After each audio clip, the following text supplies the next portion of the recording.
Avon news में आप सभी का स्वागत है। और आज 3 महीने से ऊपर हो चुके हैं, लगातार एवन न्यूज़ गाजीपुर से पल पल की खबरें दे रहा है। और आज इसी कड़ी में हमारे साथ बाजवा साहब हैं, इनसे बात करते हैं 3 महीने होने के बाद भी आखिर हम कहाँ खड़े हैं। हम आगे ही तारीख बढ़ा देते, 2 अक्टूबर तक की हमने तारीख तो बढ़ा दी, लेकिन सरकार की ओर से क्यों नहीं कोई तारीख इस रूप में निकल के आती कि उसका निस्तारण हो, किसानों को अपनी फसल को ना जोतना पड़े, किसानों को अपनी फसल का नुकसान ना उठाना पड़े। और यही हाल रहा तो 2022 के अंदर ये उम्मीद करता हूँ कि जो अनाज आज 18 रुपये से 20 रुपये आराम से मिल रहा है, वही 40-50 रुपये पे क्यों नहीं मिलना पड़ेगा और जनता को क्यों नहीं महंगाई का सामना करना पड़ेगा। तो हमारे साथ मौजूद है जगतार सिंह जी, जो कि उत्तर प्रदेश के उत्तराखंड से हैं और किसान के बड़े नेताजी हैं। इनसे बात करते हैं। राजा साहब नमस्कार। सर, 3 महीने से ज़्यादा हो चुका है, किसानों की आवाज़ नहीं सुनी जा रही है। अपनी चिंता का विषय है, कितनी असंवेदनशील है ये उसका परिचय है कि तानाशाह सरकार पर बैठी है और नहीं सुनी। ठीक बात है, कितने ही वाक़या हो गए, चाहे 26 जनवरी के लगा लीजिए या उसके बाद से जो टिकैत साहब को हटाने की बात थी, गिरफ्तारी की बात थी, या यहाँ से कहते कि सारा आंदोलन ख़त्म हो गया, लेकिन वो सब बेकार की बात, उठाने वाली बात थी। कितने नामों से पुकारा गया, आतंकवाद, खालिस्तानी, वो सब बात ख़त्म हो गई। फिर आगे जातिवाद थी, अब जातिवाद भी इनके पास नहीं रहा। तो ये हमारे देश का जो पहले जो षड्यंत्र है वो देश के दुश्मन रचते थे और देश की सरकार उसका सामना, देश की जनता उसका सामना करती थी और उसको किसी न किसी तरीके से षड्यंत्र को डिफ्यूज किया। लेकिन इस आंदोलन में ये देखने को मिला कि देश की सरकार षड्यंत्र करती रही और देश की जनता जो है उसको किसी न किसी तरीके से डिफ्यूज, चाहे कोई भी हो, इस आंदोलन को लटकाने के लिए, भटकाने के लिए, कुचलने के लिए मौके की सरकार में जितने भी षड्यंत्र रचे थे मीडिया के एक बहुत बड़े वर्ग के माध्यम से, जो कि एक सत्ता का पालतू टाइप मीडिया हुआ है, एक वर्ग, सबको नहीं कह रहा, उसके माध्यम से। लेकिन ये आंदोलन स्वस्फूर्त आंदोलन है, ये सच्चा आंदोलन है, ये किसानों की आवाज़ है, आम जनमानस की आवाज़ है, ये षड्यंत्रों से करने वाली नहीं है। और निरंतर अपनी उन्हीं मांगों पर और उसी स्थान पर बैठे हैं सब, और तब तक बैठेंगे जब तक ये तीनों काले कानून वापस नहीं होते और एमएसपी के भाई साहब, आपने बहुत बिल्कुल सही बात बताई कि गोदी मीडिया के कारण सारी मीडिया तो बदनाम हो ही रही है। और गोदी मीडिया ने ही उस टाइम जब दिखाया था कि सारा उखड़ गया, लेकिन ये तो प्लस पॉइंट माना जाएगा ना अगर गोदी मीडिया इस चीज़ को नहीं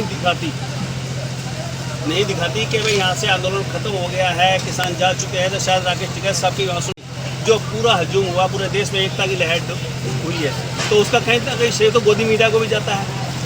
मैंने पहले कहा ना, यहाँ वो लोग हैं, वो भोले भाले लोग बैठे हैं जिनको ना षड्यंत्र से कोई मतलब है, ना राजनीति से मतलब है और ना किसी ऐसी चाल पट्टी से मतलब है। और जो लोग भोले भाले हैं तो ईश्वर उनकी मदद करते हैं। उस दिन भी जो हुआ सबके सामने है, चाहे वो मीडिया का वर्ग यहाँ पर कुछ और दिखाने आया था, लेकिन उनको कुछ और दिखाना पड़ा। और जो लोग 28 तारीख की शाम को कह रहे थे कि सीना ठोक के मोर्चा ख़त्म हो गया, तो उन्हीं लोगों ने 29 तारीख की सुबह यहाँ लाखों लोगों का आना भी देखा। तो यही तो प्रमाण है इस बात की, ये आंदोलन ना तो मीडिया का बनाया हुआ है, ना किसी नेता का बनाया हुआ है।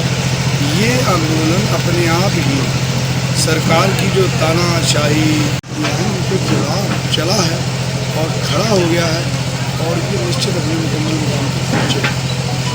मेरे सामने एक आह्वान किया, एक अपील की थी किसान भाइयों से कि हम एक फसल को जला भी सकते हैं, नुकसान भी उठा सकते हैं। तो उन्होंने एक आह्वान ही किया था, किसानों ने उसकी शुरुआत कर दी है, चाहे वो कहीं भी उत्तर प्रदेश में देखें, हरियाणा में देखें। तो ये कहीं गलत नहीं हो रहा सर? किसान का अपना नुकसान बहुत ज़्यादा हो रहा है इसमें। नहीं, ये बिल्कुल गलत है कि जो फसल जला रहे हैं, लेकिन जो टिकैत साहब का बयान था उसको थोड़ा सा दूसरे तरीके से लिया गया। हमारे गाँव की भाषा में कहते हैं कि कोई भी चीज़ है कि हमें अगर देसी भाषा में बोल देते हैं कि यार आग लगाते हैं इसको, जी, उसका मतलब ये नहीं होता कि आग लगाएंगे। उनका मतलब मेरे ख्याल से ये था कि हम जो हमारी फसल है, सरकार शायद ये सोच रही है कि हम फसल के करके घर जाएंगे, हम एक फसल छोड़ भी सकते हैं, लेकिन आंदोलन को ये भाव था और उसको कहीं ना कहीं गलत वे में शायद वो प्रसारित हुआ। और आज भी मंच के माध्यम से हमारे द्वारा भी ये कहा गया कि किसान अपनी फसल को स्वयं बर्बाद क्यों करें। हम तो सरकार की बर्बादियों के मारे हुए और हम तो सरकार के साथ लड़ेंगे, संघर्ष करेंगे, लेकिन अपनी फसल बर्बाद करना कोई ऐसा अभी फिलहाल ऐसा कोई उद्देश्य नहीं है। लेकिन इससे सरकार को समझना चाहिए इस किसान के लिए फसल उसकी औलाद से भी ज़्यादा प्यारी होती है और जब उसको औलाद से ज़्यादा प्यारी फसल जोतनी की नौबत आ जाए तो सरकार को फिर समझना चाहिए कि आज किसानों का जो नैतिक रूप से जो उनका आक्रोश है सरकार के खिलाफ, की सरकार बिल्कुल पूरी पहली है नई हुई है, तो कितना गुस्सा है इसको समझना चाहिए सरकार को और भविष्य में क्या परिणाम आएंगे इसका आंकलन करना चाहिए। बिल्कुल सही कह रहे हैं आप, आंकलन करना चाहिए। किसान अपना नुकसान के साथ साथ जबकि मजदूर वर्ग का पूरा सहयोग मिल रहा है, तो 2022 तक ये जो फसल उठेगी अब जो कि किसी कारण नहीं उठी अब, तो देश में आपको लगता है बहुत ज़्यादा महंगाई हो जाएगी, अनाज नहीं मिलेगा। तो महंगाई हो कहाँ नहीं रही है। आप देखिए डीजल पेट्रोल का गैस और डीजल पेट्रोल एक ऐसे हमारे वो है कि ये सब चीज़ को प्रभावित करते हैं। अब डीजल बढ़ा, पेट्रोल बढ़ा, इससे भाड़ा बढ़ जाएगा। जब भाड़ा बढ़ेगा तो जो सब्जियां बाजार में आनी है, जो अनाज आना है, उस पर उसका असर पड़ेगा, तो महंगाई तो अपने आप ही बढ़ेगी ना। और अगर किसान इन हालातों में भी किसानों की आप अनदेखी कर रहे हैं, इससे बड़ी असंवेदनशीलता तो हो ही नहीं सकती। ये स्थितियाँ हैं कि लोगों को इतना महंगा पेट्रोल डीजल खरीदना पड़ रहा है और उस दौरान भी जो उन चीज़ों का जो पैदा करता किसान है, अनाज को, अन्न को, सब्जियों को, दूध को, आप उसकी सुध नहीं ले रहे। तो इसका मतलब ये है कि कोई सरकार का ये जो रवैया है ये शाही का इनके सिर पर जो ये इनको सत्ता मिली है बहुमत से, मुझे लगता है उसका घमंड जो है इनके सिर पर सवार है, इसलिए ये नीचे को देख के नहीं चलते। बिल्कुल सही कह रहे हैं कि अगर इनका जो घमंड है वो दूर होना है, और ये जैसे पंजाब में भी हो गया है और भी एक आध जगह और भी होने जा रहा है लगभग, जो नतीजे बता रहे हैं, पब्लिक कानून बता रहा है। लेकिन सर सबसे बड़ी बात यह है कि वो एक फ़ोन का जो बात थी वो ना तो नंबर दिख रहा है हमारे को भी और ना ही किसान भाई को, तो आखिर वो कहाँ है? वो इनकी जो कथनी करनी है सरकार की, उसमें बड़ा फर्क है। उसी को वो प्रदर्शित करता है कि साहब एक फ़ोन की दूरी पर नंबर बताना मिलने को तैयार है, कहाँ मिलना है ये बताना नहीं। अब किसान तो सड़क पर बैठे आ जाओ मिलने तैयार है। अब अगर दिल्ली आप बुलाओगे तो आप ही तो बताओगे ज्ञान भवन आना है या रेलवे स्टेशन आना है या अस्पताल में आना है या संसद में आना है या राज्यसभा में आना है या लोकसभा में आना है या कहाँ आना है। जी बिल्कुल, वो तो सरकारी अदारे हैं ना, तो सरकारी तो बताएगी यहाँ बात करने आओ, बता नहीं रही, फ़ोन नंबर बता नहीं रही। तो ये इस सरकार की कथनी और करने में और वो स्पष्ट प्रदर्शित हो रहा है और इसको देश का नौजवान किसान युवा देख रहा है कि ये वास्तव में बहुत ही ज़्यादा निष्पक्ष सरकार है और आने वाले समय में इनको जवाब मिलेगा। बिल्कुल हम भी यही चाहते हैं कि देश की जनता को, किसान भाइयों को उनका हक मिले, महंगाई से निजात मिले। कहा जाता था और ये हकीकत भी है कि हमारा देश हरित क्रांति प्रदेश है, हरित क्रांति देश है जिसके अंदर अनाज की कमी नहीं थी। एक टाइम तो था जब हम अमेरिका जैसे देशों से आयात करते थे लाल गेहूं को और रोटियां लाल खाने में मजबूर रहा करते थे, लेकिन जब से हमारे पूर्व प्रधानमंत्री उन्होंने आह्वान किया था चाहे कहीं भी लगाओ, अन्न को लगाओ, अनाज लगाओ, छत में लगाओ, कहीं भी लगाओ, किसानों ने उनकी बात को मान के अन्न इतना पैदा कर दिया कि हम निर्यातक देश बन गए। लेकिन उस निर्यातक देश होने के साथ साथ अपने ही देश में हम महंगाई का सामना करना पड़े, ये बड़ी शर्म की बात है। हमारा किसान भाई हर तरह से पिस रहा है, चाहे वो डीजल की मार झेल रहा हो, पेट्रोल की मार झेल रहा हो, हर तरह से उसको एमएसपी जब तक नहीं मिलेगी, जब तक शायद उसका भी उद्धार नहीं होगा तो जनता का भी नहीं उद्धार होगा। और अडानी अंबानी जैसों का ही पेट भरेगा, जैसे कि पेट्रोल की कीमतों के ऊपर उनका अपना नियंत्रण नहीं है, तो कल को उम्मीद करता हूँ अनाज के ऊपर भी नहीं होगा। सर एक सवाल और, ये अभी जो हमारे कुछ किसान भाई पकड़े गए थे, नहीं वो जानकारी सेंट्रल बॉर्डर से मिल सकती है, यहाँ से ऐसा कुछ नहीं पकड़े नहीं गए।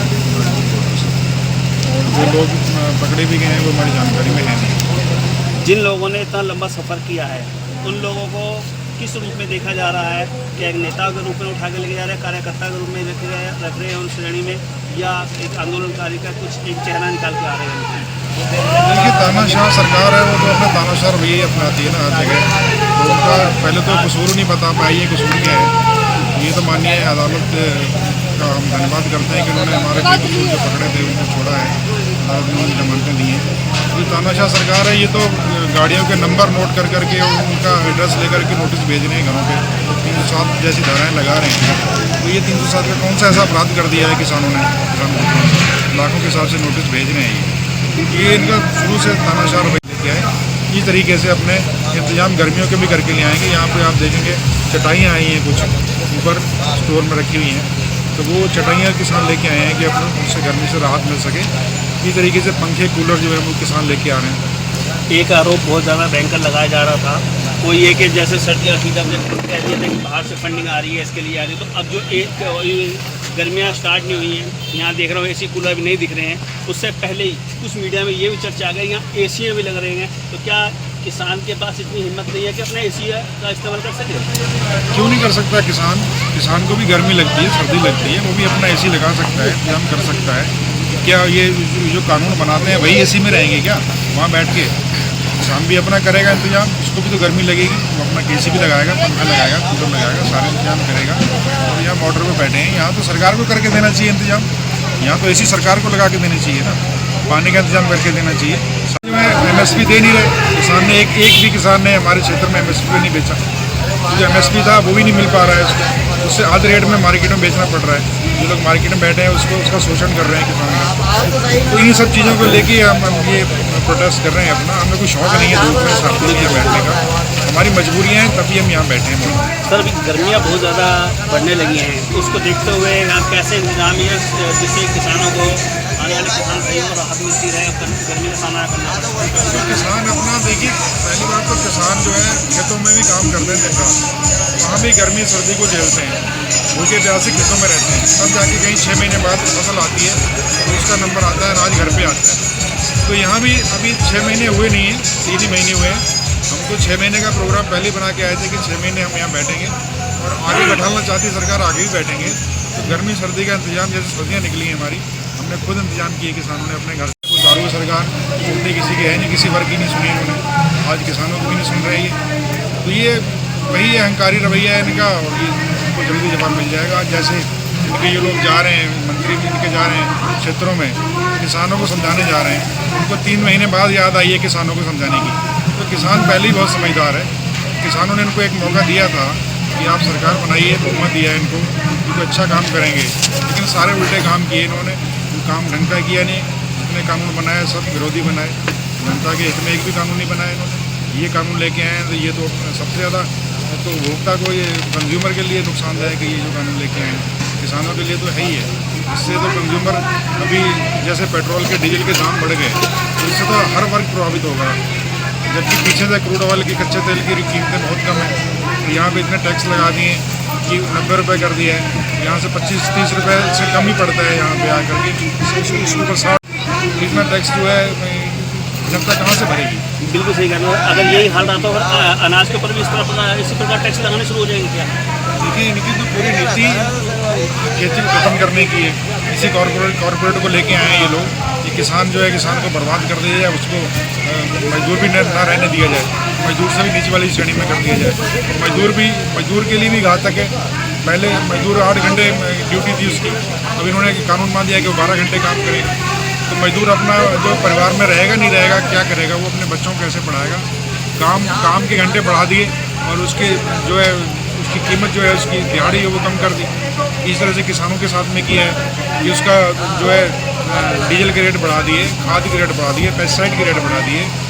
तमाम चीज़ों के जो किसान यूज़ करता है, मार्केट से खरीदता है, उनके ऊपर रेट तो बढ़ा दिए, उसके ऊपर GST जैसे टैक्स थोप दिए। देनी चाहिए यहाँ पर लाइट सरकार को देनी चाहिए। तो हमारा ये तो संवैधानिक हक है, उसको छीन रहे हैं, तो फिर इनसे क्या उम्मीद की जा सकती है? और आगे मुझे तो कोई उम्मीद नहीं है। आपका शुभ नाम सर, कहाँ से? बलजिंदर सिंह मान है मेरा नाम, मैं बहेड़ी बरेली से। भेड़ी बरेली। तो देख रहे हैं आप हमारे साथ मान साहब थे जिन्होंने किसानों के हक में जो भी बातें हैं सारी बखान की और उनसे सारी जानकारी ली। एक नेता भाई और है, किसान भाई और है, उनसे भी जानकारी लेते हैं। हाँ जी, आप कहाँ से? मैं बिजनौर बिजनौर से हूँ जी, नागौर में तो अभी फसल भी जलाई नहीं जलाई जोत दी ज्योति मतलब वही हो गया, जोत दी, खड़ी फसल खत्म कर दी। हाँ तो वो ऐसा क्यों कर रहे हैं? नो कर रहे हैं। अब गन्ना हम 4 महीने डाल तो हो गया बिलाई मिल को। पहले तो हम अभी पिछले साल का बीज नहीं मिला। और सबसे बड़ी दुख की बात मैं बताऊँ अपनी, मैं 15 तारीख में पोते का जन्मदिन था भैया के का, तो मुझे धोखे से बुलाया। तो 13 तारीख में तो पैसे के कारण 40,000 रुपये भी लग गए और वो गुजर गया, पेमेंट नहीं मिला हम अभी तक। तो इससे तो हम अपने गन्ने में भी खड़ा छोड़ देंगे नहीं, तब भी बेहतर हो। क्यों 4 महीने हो गए, मैं 25 भैया ने मैंने डाल रखे हैं, दोनों मैंने ज़मीन उसे बटे पर दे रखी है, तो है तो भैया ही वो। तो जब हम वो हमारा बच्चा भी चला गया, 40,000 रुपये भी लग गए, तो हमारा तो इसे जीना है मरना भी ठीक है। दूसरी बात ये काम और करा रहे हैं हमारे बिजनौर में। मैं तो उस एसडीएम साहब को बिजनौर सदर बिजनौर के को धन्यवाद दूँ जो हमारे इतने सूझबूझ के एसडीएम नए हों, जो उन्होंने झालू में दंगा बचा दी। ये तो हमारे बिजनौर में दंगा और करा रहे थे।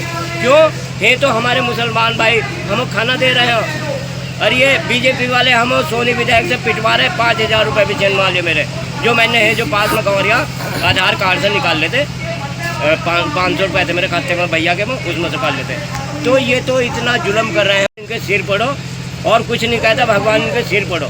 क्यों भाई पिछले साल का भी पेमेंट रह गया बिलाई पर और बिजनौर पर इसको ये सिवा झूठ के ये 6,000 रुपये ना देख बिजली की दर कम कर देते, सबको फायदा होता।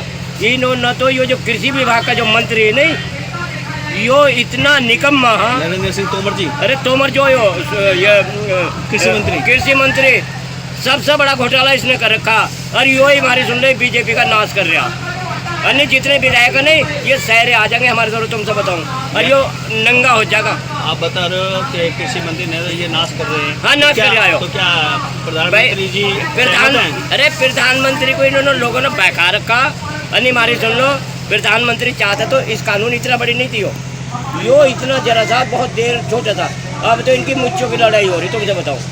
अरे जब हम 230 को गन्ना डाल रहे हैं प्रधानमंत्री जी के नरेंद्र तोमर जी की नरेंद्र तोमर अटकारिया अरे मोदी जी मान जाएंगे अपनी किसानों की बात को, जो हमने 2 बार प्रधानमंत्री बनाए हो। हमने ये सोचा था, मैं कहा भाई इनका आगे पीछे को नहीं हो और ये हमारे देश को संभाल लेंगे। और इन्होंने क्या काम कर रहे हैं, अब जा भातेंद्र कुंवर साहब सहारनपुर के झालू पहुँच गए, झंडा लेकर हिंदू बानी के पहुँच गए। उन बेचारे मजदूरों से 30,000 रुपये लिए और 5,000 रुपये जो वो ओम कुमार विधायक उसने अपने खाते दिखा कर दिए उन बेचारों को। क्या भाई वोट देते नहीं ना, क्या इनकी सत्ता 24 में न जाने के, क्या गाँव में न जाने के, ये इनका नाश होगा तुमसे बताऊँ। ये इस तरह के भी काम कर रहे हैं। श्योर हम लड़का मरा हो भाई जिम्मेदार वो जो घर से ले गया उसे। झालू में जब किसी के घर में बढ़ेगा कोई आदमी तो भाई कोई आदमी छोड़ देगा उसे। तो इन्होंने हिंदू मुस्लिम का मुद्दा उठा दिया। इनके पास करने खाने का कोई मुद्दा नहीं, सिवा दंगा कराने के। हमारे बिजनौर में जब प्रधानमंत्री गए थे तो एक दिन पहले उसने अपना सौतेला लौंडा मार दिया, 25 लाख रुपए मिले नए गाँव में। आज भाई मुसलमान बेचारे जेल में पड़े, कुछ हमारा वो मजे ले रहा, तो इनके इंसाफ नहीं हो। दूसरी बात ओम कुमार विधायक पहले 5 साल मायावती के शासन में रहा। मैंने कहा विधायक साहब एक बेचारा नाई है हमारे गांव में शेखपुरे में, उसे नल दे दो है ना, वो भाई मरी हुई गाय ले लो। तो इनके विचार तो सिवा दंगा के और कुछ नहीं हो। अभी तो जो प्रधानमंत्री जी ने आह्वान किया कि सभी विधायकों को सभी मंत्रियों को कि गाँव जाकर किसानों को बताया गया है इस तीनों कानून के फायदे क्या हैं। ये कानूनों के लिए जा रहे हैं। ये तो हमारी सुन लो, हमारे गांव में 15 तारीख में गया था मैं 1 दिन को, तो ये तो चुनाव लड़ रहे हैं। चुनाव में ये मेंबर नहीं बनने का आपका, केवल लोक दल आपका तुमसे बताऊँ। हालांकि हमारे राजनीति से मतलब नहीं, लोक दल निकलेगा सब जगह, ये मेंबर नहीं बनने का प्रधान नहीं। तो आप कह रहे हो राजनीति की बात नहीं, राजनीति में लोक दल का नाम ले रहे हैं, लोक दल का जो नुकाय रहा हो, लोक दल का नुकाय रहा हो। हमारे जब प्रधानमंत्री थे चौधरी साहब, जब हमारे बिजनौर में गए थे तो उन्होंने 10 रुपये का पत्ते हॉल में जब आए, वो पहले पैक्चर हॉल के शौक थे, तो उन्होंने कहा किसी सेठ ने कि मेरा उद्घाटन कर दियो। तो वहाँ के जब देखा कि भाई लाला जी तेरे पास इतना पैसा कहाँ आया, तो इनका तो बढ़ावा ये तो पूंजीपतियों को दे रहे, गरीब तो और गरीब हो गया। हालांकि हमें राजनीति से मतलब नहीं है। क्यों ये सरकार हमारे जो आज हमारे कंधे पर बंदूक छोड़ रहा अखिलेश, इसकी सरकार में मेरा हाथ तोड़वा दिया पेमेंट के मामले में। 7 दिन जेल में रहता मैं, जब जयप्रदा चुनाव लड़े थे। मैं डरता नहीं हूँ, मैं न पेपर मिल पर भी धरना दिया, लोगों ने भेज दिया। मैं तो आंदोलनकारी आदमी हूँ, मैं डरता भी नहीं, चाहे मुझे जेल भेज दो। मैं तो सच कुछ सच कहूँगा और मेरे अंदर कोई दाग हो नहीं कहीं। ये सच कह रहे हैं, अब लोकदल को आगे बढ़ाएंगे। ये किसान लोकदल हमारा किसानों का लोकदल है, लोकदल किसानों का हमारा, हम सही बता रहे हैं तुम तो। लोकदल को हम अपनी यूपी में ये जैसा हमने अजीत सिंह जी देखिए, हाँ आपके लोकदल को बिल्कुल स्पष्ट रूप से स्पष्ट कह रहा किसान हूं भाई मैं, लेकर इस के बात आ को। रहे हैं। तो मैं समझता हूँ कि लोकदल जी के अंदर तो पार्टी के अंदर तो अलग ही खुशी की लहर होगी। बाकी पार्टियां क्या करती हैं मेरा नाम और क्यों राकेश उनके है, साथ मैं खड़ी बिजनौर हैं, से हूं। ये किसान भाई बताएंगे। मैं कि इससे अच्छी पार्टी किसान के हित में नहीं है, तुमसे बताऊं। ये तो हालांकि हम किसान यूनियन से मिले देखो हुए ये हैं। बताओ, मेन हाँ। चीज़ तो ये है कि खड़ी फसल को क्यों जोत रहे मैं हैं? नो जोत रहे हैं, 230 को गन्ना तोल गया था मैं। पिछले साल का पेमेंट नहीं मिला, पिछले साल महीनों गन्ना छोड़ ला, अभी तक पेमेंट नहीं मिला। तो अगर हम उस गन्ने को छोड़ भी देंगे नहीं, अरे लेकिन सबसे पहला काम हमारा है रहने का, हमारी आन बान की लड़ाई हो कि हमने ये कह दिया कानून वापसी, घर वापसी, MSP की गारंटी जब लोग नहीं मिलने की हो, चाहे छाती में गोली खानी पड़ी हो, वापस नहीं जाने को।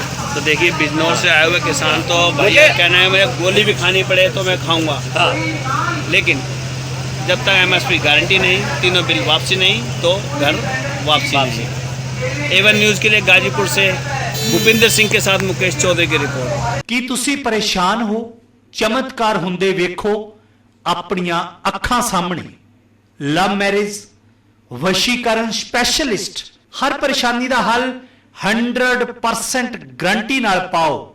ਪਤੀ ਪਤਨੀ ਚ ਅਣਬਣ, ਕੀਤਾ ਕਰਾਇਆ, ਜਾਦੂ ਟੂਣਾ, ਸੌਤਨ ਦੁਸ਼ਮਣ ਤੋਂ ਛੁਟਕਾਰਾ, ਔਲਾਦ ਨਾ ਹੋਣਾ ਜਾਂ ਹੋ ਕੇ ਮਰ ਜਾਣਾ।